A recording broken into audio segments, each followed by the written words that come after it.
దేశీయ స్టాక్ మార్కెట్లు భారీ లాభాలతో ప్రారంభమయ్యాయి. ప్రారంభ ట్రేడింగ్లో సెన్సెక్స్ ఏకంగా 2777 పాయింట్లు లాభపడి 76738 వద్ద జీవితకాల గరిష్టాన్ని తాకింది. నిఫ్టీ 808 పాయింట్లు వృద్ధి చెంది 23338 వద్ద లైఫ్ టైం హై రికార్డును క్రాస్ చేసింది.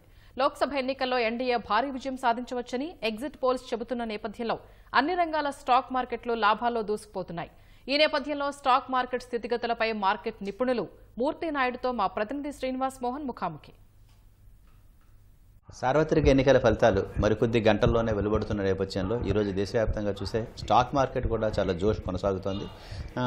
ఒకవైపు 300 టన్నుల బంగారాన్ని కూడా విదేశాల నుంచి భారతదేశం తిరిగి రిజర్వ్ బ్యాంక్ వెనక్కి తీసుకొస్తున్న నేపథ్యంలో దేశంలో ఆర్థిక స్థిరత్వం కూడా కొంత సాధించిన క్రమంగానే ఆర్థిక నిపుణులు చెప్తున్నారు. అయితే ఈరోజు స్టాక్ మార్కెట్ ఉదయం నుంచి కూడా లాభాల బాటలో పయనిస్తోంది. దీనికి సంబంధించి ఉన్నటువంటి పరిస్థితులు ఏంటి అనే విషయాలు మనతో పాటు స్టాక్ మార్కెట్ రంగ నిపుణులు మూర్తి నాయుడు గారు ఉన్నారు. ఆయనకి మరి తెలుసుకున్నాం.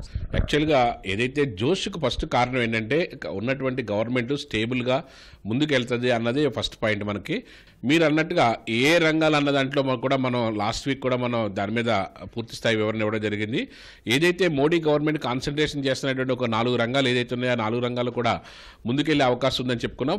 5% నుంచి 10% వరకు మనం చెప్పుకున్నటువంటి stocks, for example infrastructure stocks చెప్పుకున్నట్టయితే పిఎన్ఆర్ ఇన్ఫ్రా కానీ, లేకపోతే ఐఆర్బి ఇన్ఫ్రా కానీ, లేకపోతే జిఎంఆర్ పోర్ట్స్ ఇన్ఫ్రా కానీ ఏదైనప్పుడు కూడా 5% నుంచి 10% వరకు మార్కెట్లో పెరిగినాయి.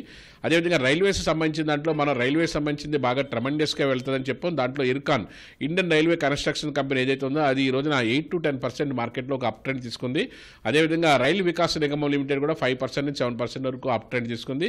అదేవిధంగా IRFC Indian railway finance corporation కూడా సుమారుగా 8 to 10% అప్ ట్రెండ్ తీసుకుంది. అంటే ఏదైతే రంగాలు ప్రభావితం చేస్తాయో ఆ ప్రభావితం చేయడానికి గల కారణాలు ఏదైనా ఉన్నాయంటే అది గవర్నమెంట్ కంటిన్యూ చేయడం, వాళ్ళ యొక్క ప్రాజెక్ట్స్ ఇంకా ఏదైతే పైప్ లైన్లో ఉన్న ప్రాజెక్ట్స్ ఇంకా ఫండింగ్ ఇంకా బడ్జెట్ అలొకేషన్స్ కూడా జరిగే అవకాశం ఉంది. కాబట్టి ఆ రంగాలకు సంబంధించి ముందుకెళ్ళి అదేవిధంగా డిఫెన్స్ చూసుకున్నట్టయితే హిందుస్థాన్ ఏరోనాటికల్ లిమిటెడ్ అది ఏదైతే ఉందో అది 8% నుంచి 10% ఈరోజు స్టాక్ మార్కెట్లో ఒక అప్ ట్రెండ్ తీసుకోవడం జరిగింది. అదేవిధంగా భారత్ డైనమిక్స్ లిమిటెడ్, అదేవిధంగా భారత్ ఎలక్ట్రికల్స్ లిమిటెడ్ ఈ రెండు కూడా ఏదైతే ఈ డిఫెన్స్ సంబంధించినటువంటి ఈ 2 స్టాక్స్తో పాటుగా హిందుస్థాన్ ఏరోనాటికల్ లిమిటెడ్ ఇవన్నీ కూడా సుమారుగా 10% మార్కెట్లో టేక్ ఆఫ్ తీసుకుని ముందుకెళ్ళి స్పేస్ టెక్నాలజీ సంబంధించిన అయితే డేటా ప్యాటర్న్స్ కానీ, లేకపోతే అపోలో మైక్రో సిస్టమ్స్ కానీ, అదేవిధంగా భారత్ ఎలక్ట్రికల్స్ కానీ ఇవన్నీ కూడా మార్కెట్లో టేక్ ఆఫ్ తీసుకుని ఈ రంగాలు ఏదైతే అనుకున్నామో ఈ రంగాలన్నీ కూడా పాజిటివ్గా ముందుకెళ్తున్నాయంటే గవర్నమెంట్ యొక్క స్టెబిలిటీని చూసి మార్కెట్లో ఈ స్టెబిలిటీ అయితే ముందుకెళ్ళింది.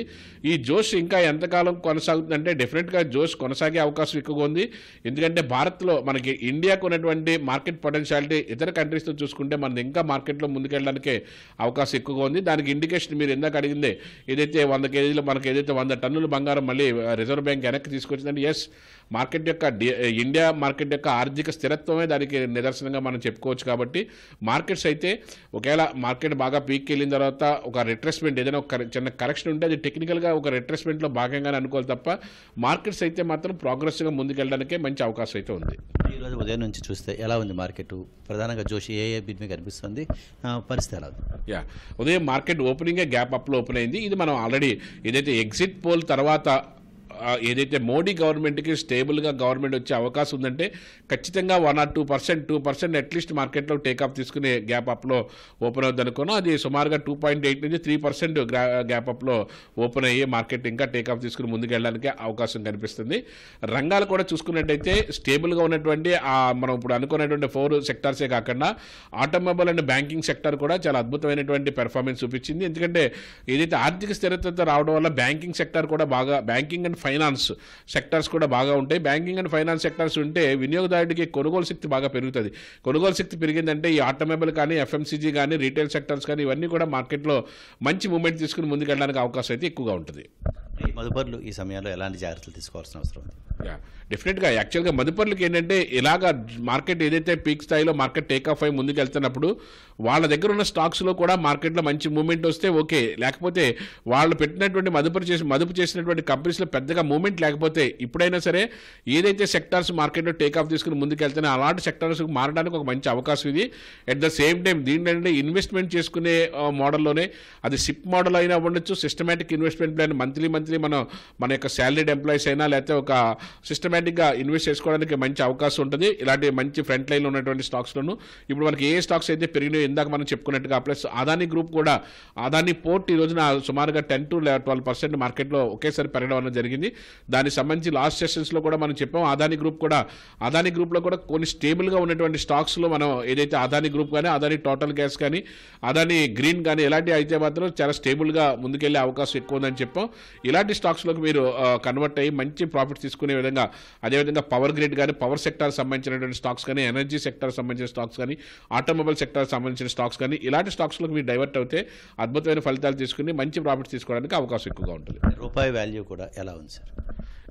రూపాయి వాల్యూ ప్రస్తుతానికైతే కొంచెం ఉన్నప్పటికీ కూడాను, తక్కువగా ఉన్నప్పటికీ కూడా కొంచెం కమింగ్ డేస్లో కొంచెం బలపడడానికి అవకాశం ఎక్కువగా ఉంది. ఎందుకంటే ఆర్థిక స్థిరత అన్నది మనకి ఒక 10 సంవత్సరాల నుంచి వేసినటువంటి ఒక బేస్ ఈ రోజున రిజల్ట్ రూపంలో ఏదైతే 100 టన్నుల బంగారం మళ్ళీ మనకి రిజర్వ్ బ్యాంక్ వెనక్కి తీసుకొచ్చింది అన్న దాన్ని మనం బేస్ చేసుకుంటే రూపాయి కూడా కమింగ్ డేస్లో ఖచ్చితంగా బలపడటానికి అవకాశం ఎక్కువగా కనిపిస్తుంది. ఇది ఈరోజు ఉన్నటువంటి స్టాక్ మార్కెట్ పరిస్థితి. స్టాక్ మార్కెట్ ఈరోజు ప్రారంభం నుంచి కూడా మంచి జోష్ కొనసాగుతోంది. ఎగ్జిట్ పోల్ తాలూకా ఫలితాలు కేంద్రంలో మళ్ళీ తిరిగి ఎన్డీఏ ప్రభుత్వం అధికారంలోకి రాబోతోంది అనేటువంటి ఒక అంచనాలతో కూడినటువంటి ఎగ్జిట్ పోల్స్ రావడంతో ఆర్థిక స్థిరత్వం దిశగానే ఈరోజు స్టాక్ మార్కెట్ కూడా ఈ పెరుగుదల కారణంగా విశ్లేషకులు చెప్తున్నారు. విజయవాడ నుంచి కెమెరామెన్ శేషుబాబుతో శ్రీనివాస్ మోహన్, ఈటీవీ న్యూస్.